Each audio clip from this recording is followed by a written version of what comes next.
গাইছ আজি মানুহজন মানে চুলি দীঘল হৈছে মানে এইটো কাৰণে চুলি কাটিব আহিলে। এয়া মামাৰ ওচৰলৈ মামাক মানে মেচিনবিলাক লৈ যাবলৈ ক'লে, কিন্তু ই পাহৰি গ'ল নে আহিব বুলিয়ে নিনিলেগৈ নে নাজানো আৰু পাহৰি গ'ল বোলে। পথাৰৰ পৰা একদম গা পা ধুই ভাত খাই মেলি একদম চুলি কাটিবলৈ আহিলোঁ আৰু আহি পাই গ'লোঁ আৰু বেমাৰী অকণমান ভাল পাইছেগৈ আৰু চুলিত থকাৰ কাৰণে চুলিটো বেয়া পাইছে মানে এইটো কাৰণে চুলি থকাৰ কাৰণে চুলিটো দীঘল হৈছে এইটো কাৰণে চুলিত থকাৰ কাৰণে মানে দীঘল হৈছে এইটো বেয়া পাইছে এইটো কাৰণে কাটিব আহিছে কৈছোঁ।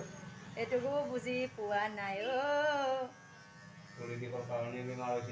মানে বেমাৰী হৈ থাকিলে চুলিটো বেছি দীঘল হৈ থাকিলে অকণমান বেয়া লাগে আৰু সেইটো কাৰণে আহিছে বুলি কৈ দিছোঁ।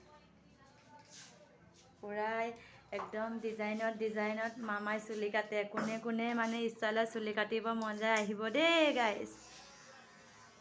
এই আছোঁ একদম এনেকৈ কৰি দিব চাইনিজ ষ্টাইলো কৰি দিব,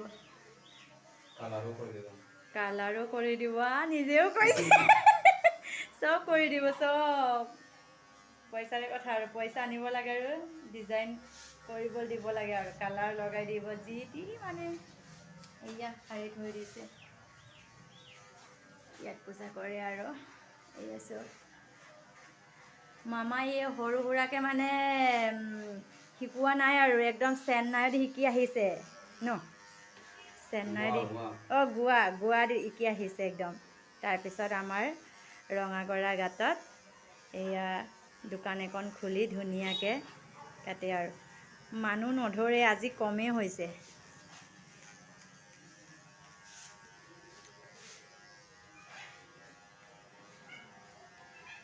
এয়া কাপি গান কি হৈছে এইবিলাক মানুহজন বেমাৰ হৈ পেলাই চুলি কোপা একদম কিবা নিচিনা হৈ গ'ল একো নহ'লে আগত তেনেকুৱা নাছিলে।